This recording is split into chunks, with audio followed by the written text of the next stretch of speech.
Hey, party people. It is time for a good old portfolio critique video, and I have two very interesting, very different portfolios for you to check out today. And as usual, if you want to submit a portfolio for critique from me, you have two options. Okay, the free option is to submit a link to my email, teaching@zoehong.com. You will provide the link. You will put in the body of the email, I give you permission to critique my portfolio on camera for your YouTube channel. That'll serve as your release form. And then I will critique it in a future video, schedule permitting. Or if you want to keep things private, you can contact me at superpeer.com/ZoeHong, and you can book a session with me, 30 minutes or an hour, to have your portfolio or any work you have, fashion-related work that you have, critiqued by me. And I'll drop a link below to where you can book a private session with me. Let's look at Mary's fashion. This is kind of cool. This little blurb, the blurb is not really necessary. If you want to put a blurb there, give us a little bit more information about where you're coming from and where you hope to go. I think that designers, they often, and this is not just Mary who does this, okay? I see this a ton, where designers want to write something really poetic about their designer's journey, but it ends up being a little bit vague. And people who are looking to your portfolio for your work, they don't care about your writing. Okay, the writing should just be straightforward and to the point, and your clothes and what you show of design process, your color stories, like that work should be where your creativity is focused. I'm gonna start here because I thought that this was your strongest project. So you have this video here that really sets us up, which I think sets us up well for what we're about to see. I saw a ton of typos. I am not someone who is like obsessive about grammar, but there are basic words that you absolutely need to learn how to spell, like research. Your grammar should be clear enough that we understand what you're saying. When I go through this work, here's the thing is, and I've come across this problem a lot, and again, this is not just Mary, but this is just an example.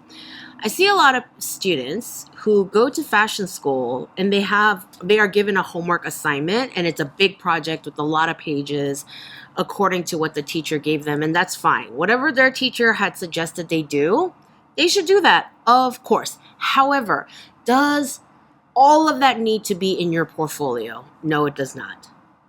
It does not, okay?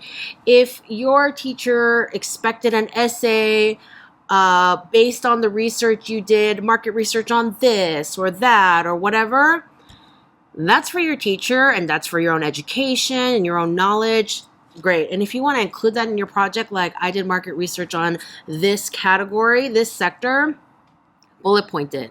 Like, this is not even the wordiest project here.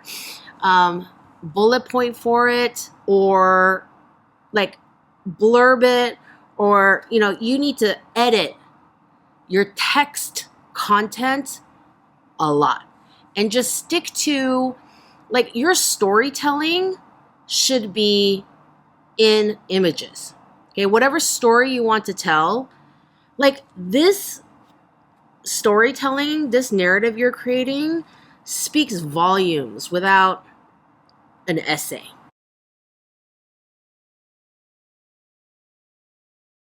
Smock fashion culture in Ghana's dress identity making. This is all very cool. These sort of notes, like all these inspirational images, but you get a bit much. It gets to be a little excessive. We don't really need to see the process for every single garment that you do, okay? Your teacher might love to see it. That might have been the project asked of you in school.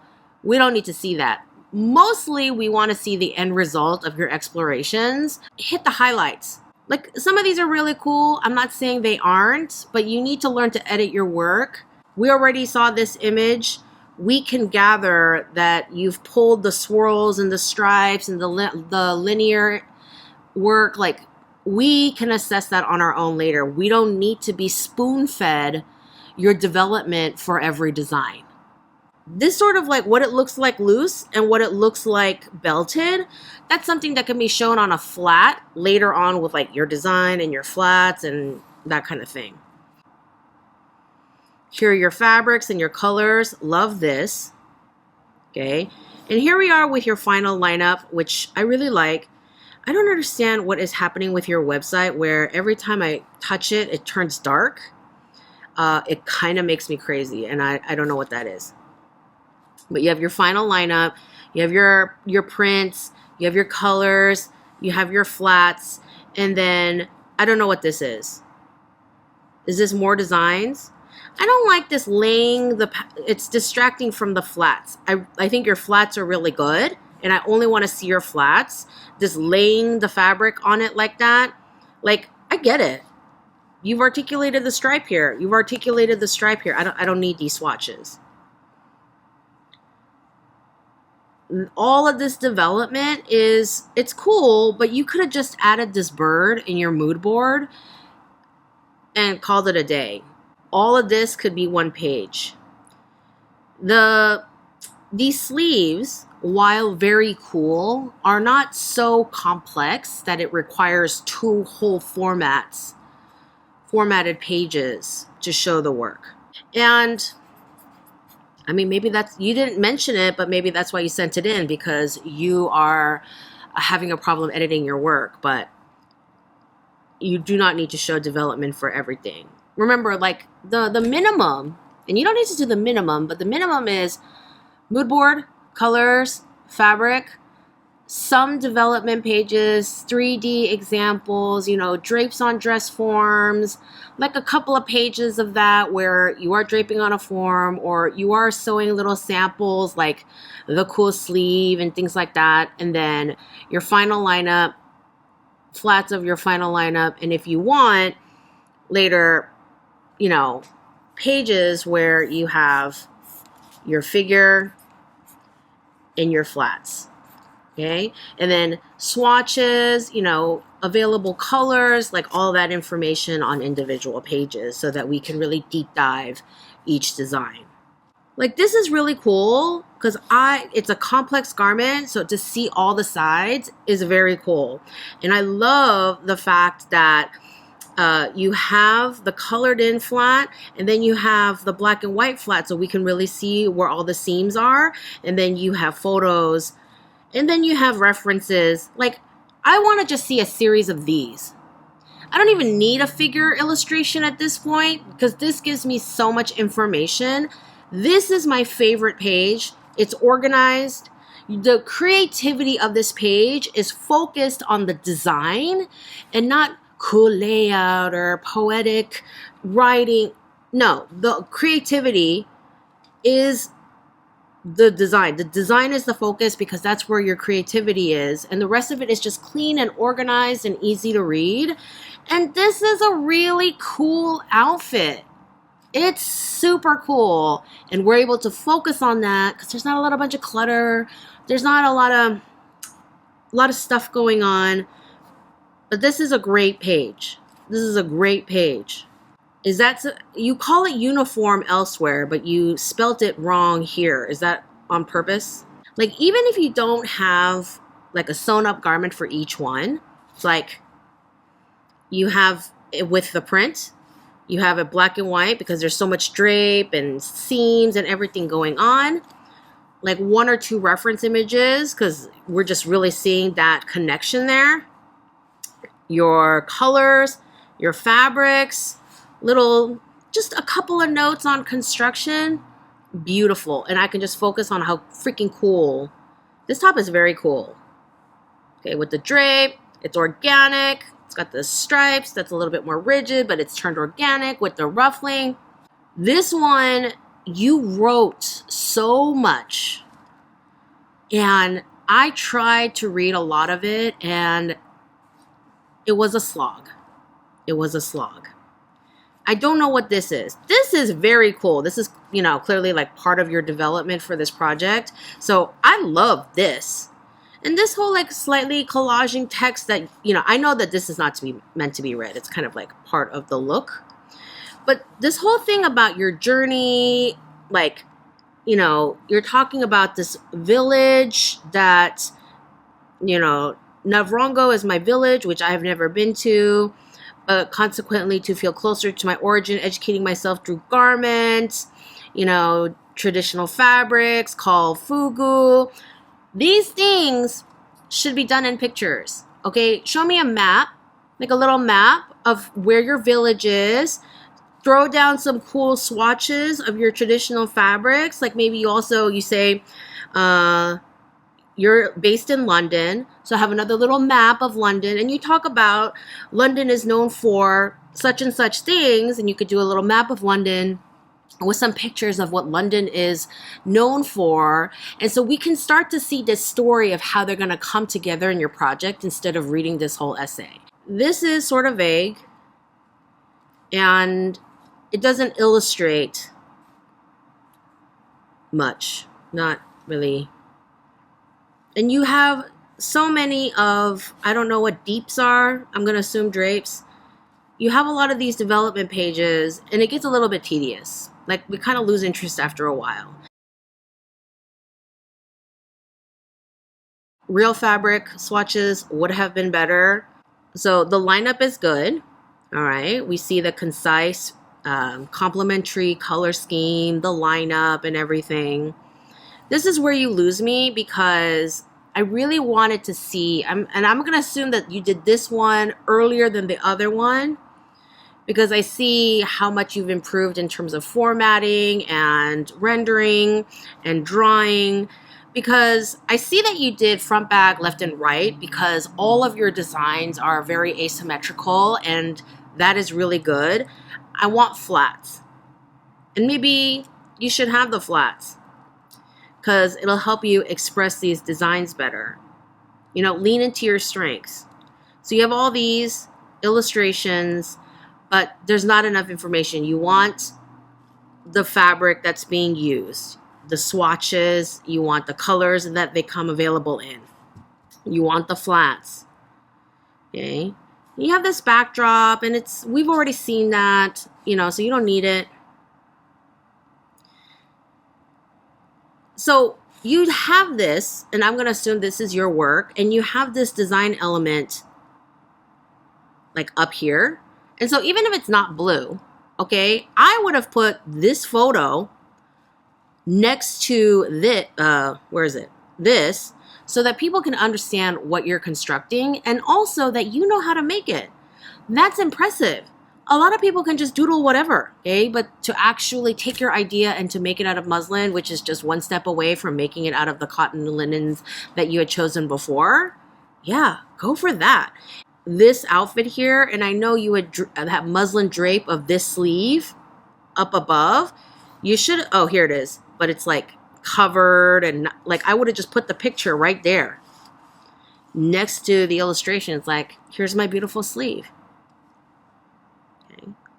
It's really about showing off your ability. It's like, see now, like, why do you have this here? And then it's a lot. You have too much. These are too many pages with too many repeating things. This is very cool. This is the best. This one is like the other one I love so much. Illustration. All the views of the flats, details, little muslin sample that shows you can make it. And, it's not exactly the same design, but it's similar enough where people are going to be like, oh yeah, she knows how to make this. She knows how this is constructed. And now we do too, because the muslin is so clear. Yeah. Even if you don't have a muslin of every single one, it's like to have the figure and your flats and your swatches are far, far better. And then I'll give you $1 every time anyone reads this, for real though, because they're not gonna. And then this, I really struggled through because I'm gonna assume they're school projects and their research and their papers, and I cannot make head or tail. It was a slog. I don't really understand how these are sustainable. The design is made out of recycled paper. I mean, it's pretty, but a recycled paper bag replacing a luxury leather bag from Gucci is not going to happen. So you need to work on that. And, paper bags are for temporary use, like grocery bags. You live in a rainy city. Like, how many times do you think a person can wear this cardboard bag before they throw it away? One of the key tenets of sustainability is to keep things out of landfills, to wear things for a long time. And you can't do that if something that's meant to be weatherproof, like a purse, is made out of cardboard. These slides, I'm going to assume, are upcycled, where you took apart these slides. I don't understand where these shoes fit in, because what you ended up making was an upcycled fur slide. I don't think they add anything to your portfolio. If you really want to pursue sustainability, I think that these are not the projects. You need to really read up on it. And, if you still want to prove that these projects are sustainable, narrow it down. Again, you have so much stuff here, and maybe you got an A+ from your teacher, but this is not something a recruiter is going to slog through. Like this denim one is... These are... Okay, I'm going to say they're not good designs. And I only say that because I already saw your other two projects where I saw so much potential, so much work, and like your resulting designs were so cool. They were modern, but they pulled from your traditional, well, one was Ghanaian, one was specifically your village. Like, you had all these references and stuff, but these designs just are not as cool as what you were showing me before. And it makes you look like you're thinking of sustainability as an afterthought. It doesn't work. If you want to be known for sustainability, you should just go ahead and try to incorporate that in your existing project somehow. Like, how does it work to include sustainability in these cool looking projects that you have? And I don't know what this is, okay? The thing is, I could have emailed you and asked you to explain your portfolio more, but that won't work. The whole point is for anyone to look at your website and understand exactly what it is that you're doing without talking to you. That's why I don't contact anyone when I receive portfolios. I don't ask them any questions. I should be able to go through these and understand what is going on. You have this you have this random video, which I don't understand. So I would stick to just those two really cool projects you have, edit them down, and just organize yourself better. But Mary, you have a lot of potential to be a great designer. You have some really great work, but you need a lot of editing. Not everything you do is amazing. I'm sorry, Mary. I know that sounds like an insult, but this is something all designers need to hear, but not every single thing you do is amazing. I have to tell myself that all the time too, okay? This is Kim. Trip, button, bustle. Fashion that makes life easier for caregivers and babies. I will say that children's wear is not a very popular category on my channel, but there are a lot of things to be learned by this very charming portfolio, so don't click away quite yet, okay? This is very pretty, just straightforward, but very charming. And here is a very succinct, I want you to pay attention what I was talking about before, where, designers try to get really creative with their writing so that they can be all poetical and stuff, but this is hi, I'm a children's designer located outside. I enjoy sketching, illustrating, painting, patterning, and fashion designing. So interests that are directly related to the work, not skiing and learning Mandarin. Actually, learning Mandarin is probably really helpful, but you know what I mean, right? I started as a toy designer on girls' brands, and after having my 4 kids, I realized what a better designer I could be for children with my new perspective as a parent. I love classic and timeless styles, but can be a chameleon and pick up on other styles. This portfolio is a project that combines my skills as a designer with my knowledge as a parent and consumer in the baby fashion market. I hope you enjoy. So really straightforward, to the point, and it really gives us a full picture of basically her resume and her career. Okay, she's got her info. Here's her resume. She also went to Otis. And here's her work experience. Really succinct, really easy to read, but like super cute. You know, these little illustrations that show her illustration style, that kind of show off her market. Like, she's into children's wear. That's where she wants to be. Okay. And these are her skills that are all related to, you know, fashion design. Like, some of the wording, like the terminology, isn't garment industry specific, like turnaround drawings. I don't think I've ever heard that. That could just be me. Maybe it's like a term that they use at a specific company or something. Like, I would have written flat drawings and not mechanical drawings. Multi-view drawings. What does that mean? Concept. When my daughters were crawling and learning to walk, I would love to dress them up, but this was an age where they wanted to be on the move, crawl, pull up on things. Okay. And she has this cute little story that she wrote. Like, her toy background is really showing here with her little storyboarding, which is very charming. And then the bustle. And she has this little illustration here. And I'm just going to assume that these are beautiful moms. Who are these people? We have Princess Diana, Audrey Hepburn, Jackie O. So we're catching a vibe. We're catching an aesthetic vibe, okay? So it doesn't matter if you don't recognize these people or know who these people, but we're definitely catching aesthetic vibe with the outfits that they're wearing. And now we get to the bustle. And honestly, I wish that the bustle had been introduced a little bit sooner, because it's kind of like, I want to know what you're talking about without like going through so many pages. Intro, bustle, or tease a little bit better earlier. Like, have an illustration with the bustle and people are like, what is that? And they have to keep scrolling to see like more technical drawings of how the bustle comes together. And I would have put the resume at the very end, which is more standard. But here we are. We have these flats. Turnaround. Okay, so this is what she calls turnarounds, which might be a toy design term. I've never heard it called turnarounds. They're just figures. You know what I'm reminded of is when you have a bustle on wedding dresses and you have that pickup.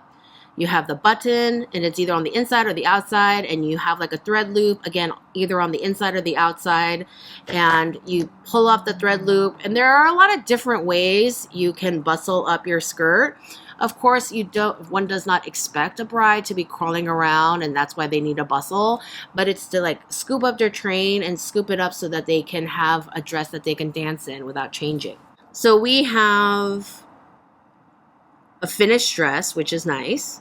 So we have the dress and then the button, and it looks like that. And then we have pictures of a small child in the bustled. See, yeah, like this is really nice because you are definitely have the cute dress. They're tripping on the dress, bustle it up, and it's really short and close to the body in the front, and the excess fabric is in the back. So once you finished taking all them cute little family Easter photos, you can bustle the baby up and send her on her merry little crawling way, right? This would have been a good place to have a video of a baby crawling wearing the bustle. That would have shown it really, really well. So she does have some market research, increased purchases in the post-COVID economy, more women going back to the workforce, giving households more flexibility in their income, trends in children's wear to be more aspirational and reflect fashions and trend in older age groups. So there's a buttonhole there. because Kim said she wasn't sure whether she wanted to apply for a job with this portfolio or to just go ahead and start making the product and try to build a business on her own, I will say that if you were to develop this portfolio out to get a children's wear job, you would need more than one project. Like this would be your main project, like the more elaborate one. If you watch any of my portfolio videos, I say like have one where you've got 100 moving parts and you've got like very elaborate ones, and then you could do a couple of smaller projects that really focus a little bit more on niche skills. So this would be your one big project, and then you could do a couple more children's wear projects, because the idea is cool, but you only have like kind of one style of dress. And if you want to be a children's wear designer, you are going to have to show more design skills than this one kind of template of dress that you repeat. Different kinds of sleeves, different kinds of collars. I know the big skirt is a thing. And, you know, obviously 4-year-olds tend not to like a pencil skirt, but you could do something that's like a slightly older, okay? Maybe you could do one that's like a really different look. Maybe you could do a collection that is more fall winter, you know, for Christmas holiday, crawling babies, like that sort of thing. So you would definitely need like 2 smaller projects to fill out a full children's wear portfolio to look for a job. If you were to start your own company based on this product, you do have finished dresses. I would start giving them away to some moms or having like a massive discounted sale. No, I would give them away to some moms in return for feedback. You know, join some mommy groups on Facebook, or kind of like your local groups, local community groups, or friends that are moms, and say, hey, I really want feedback on this project. Can I offer you a dress in exchange for feedback? Okay. And take it from there. And you'll start spreading the word to parents. You will start getting feedback on your product for little changes that you might make, and they might end up being your first orders, like your legit orders. Like, oh, I love this, I want another one, but for Thanksgiving. Like, can you do one in like velvet? So those are my thoughts on your portfolio. Looks good. Your illustrations are very charming.